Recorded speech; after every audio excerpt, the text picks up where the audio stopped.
নমস্কার বন্ধুরা, কিউট মনীষা রান্নাঘরে সবাইকে স্বাগত। বাঙালির একটি লোভনীয় রেসিপি হলো ইলিশ মাছ। তাই আমি আজকে তোমাদের সাথে ইলিশ মাছের রেসিপি শেয়ার করব, কিন্তু সেটা আমার স্টাইলে। তাহলে চলো শুরু করা। এর উপর কড়াই একদম গরম হয়ে গিয়েছে, এরপর আমি এতে দিয়ে দেবো অয়েল। চলো অয়েলটা দিয়ে দিই। অয়েলটা হালকা বয়েল হয়ে গেলে আমরা একে একে ইলিশ মাছটা ফ্রাই করে নেব।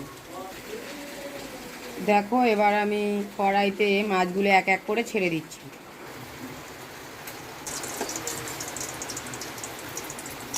এখানে এক এক করে মাছগুলোকে ছেড়ে দিচ্ছি। আমি মাছগুলো এখানে হালকা ফ্রাই করব। বেশি ফ্রাই করলে মাছের যে টেস্ট, যে স্মেলটা, সেটা কিন্তু নষ্ট হয়ে যাবে। তার জন্য আমি এখানে হালকা ফ্রাই করে নিচ্ছি মাছগুলো।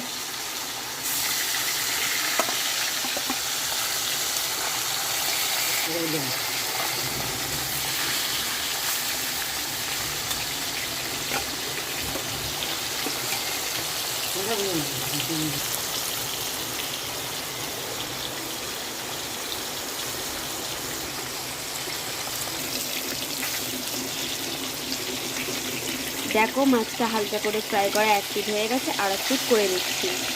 এখানে আমাদের সবগুলো মাছকে উল্টানো হয়ে গেছে, লাল লাল করে এক পিঠ ভাজা হয়ে গেছে, আর একটা পিঠ। আমার ইলিশ মাছ ফ্রাই করা একদম কমপ্লিট। এরপর আমি মাছগুলোকে নামিয়ে নেব।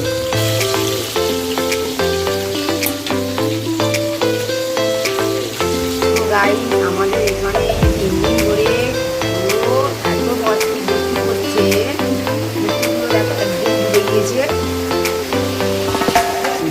সেই একই তেলেই আমরা ফোড়নের জন্য দিয়ে দেবো কালো জিরে, দিয়ে দিচ্ছি 2 শুকনো লঙ্কা জিরে, আর দিয়ে দিচ্ছি একটা তেজপাতা। আমি বেগুনটা হালকা ফ্রাই করে নিচ্ছি।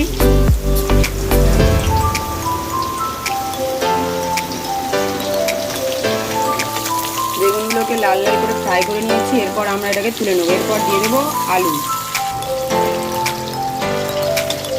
বেগুনগুলো আমার একদম ফ্রাই হয়ে গেছে, দেখো লাল লাল করে ভেজে নিয়েছি। এবার আমি এটাকে তুলে নিচ্ছি। দেখো, আমরা এবার আলুটাকে ফ্রাই করে নিয়েছি। এবার আমরা এতে দিয়ে দিচ্ছি পেঁয়াজ কুচি। পেঁয়াজটা হালকা বাদামি হয়ে গেলে তাতে দিয়ে দেবো টমেটো। যাতে পেঁয়াজটা সফট থাকে তার জন্য এতে আমি একটু লবণ অ্যাড করলাম। দিয়ে দিচ্ছি টমেটো কাটা। এরপর আমি এতে দিয়ে দিচ্ছি পরিমাণ মতো লবণ। তোমাদের স্বাদ মশলা দিয়ে দেবো। দিয়ে দিচ্ছি 1 চামচ হলুদ গুঁড়ো, 2 চামচ কাশ্মীরি লঙ্কার গুঁড়ো।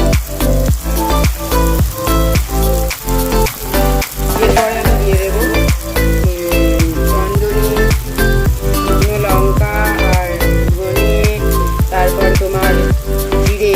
এইগুলো একটা আমরা ভেজে গুঁড়ো করে রাখি, সেই মশলাটা আমি এখানে দিয়ে দিচ্ছি।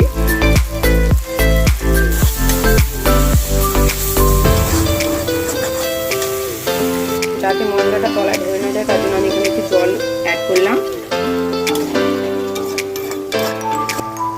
দেখো, আমাদের মশলা থেকে একদম তেল ছেড়ে দিয়েছে।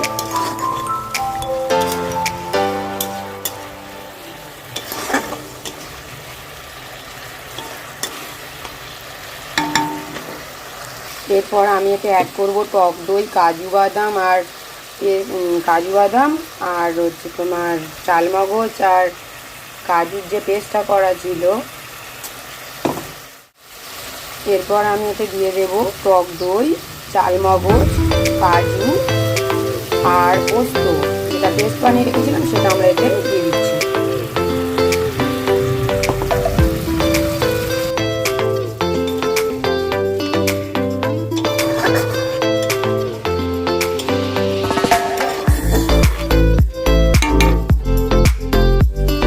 এরপর আমরা এতে অ্যাড করবো ফ্রাই করা আলু।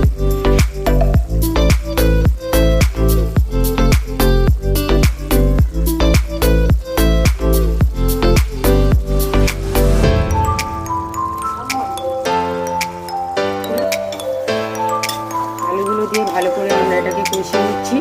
আমাদের একদম মশলা কষানো কমপ্লিট। আলু দিয়ে মশলা কষানো একদম কমপ্লিট।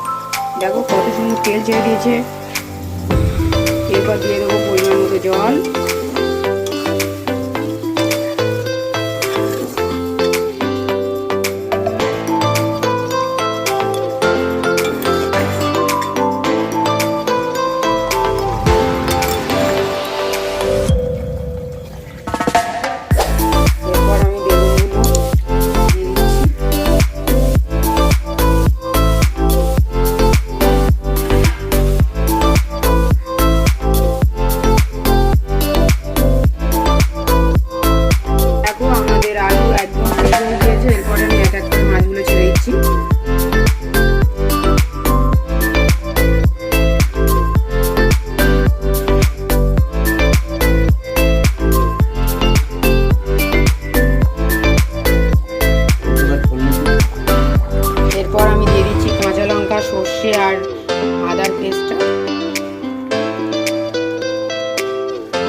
স্বাদ মতো চিনি।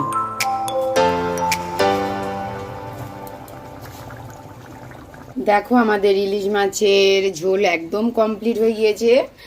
প্রথম থেকে ভিডিওটা স্কিপ না করে দেখার জন্য সবাইকে থ্যাংক ইউ, টাটা। দেখানোর জন্য এর উপর দিয়ে আমরা একটু কাঁচা লঙ্কা চেরা দিয়ে দিলাম আর দিয়ে দিলাম হালকা একটু সরষের তেল।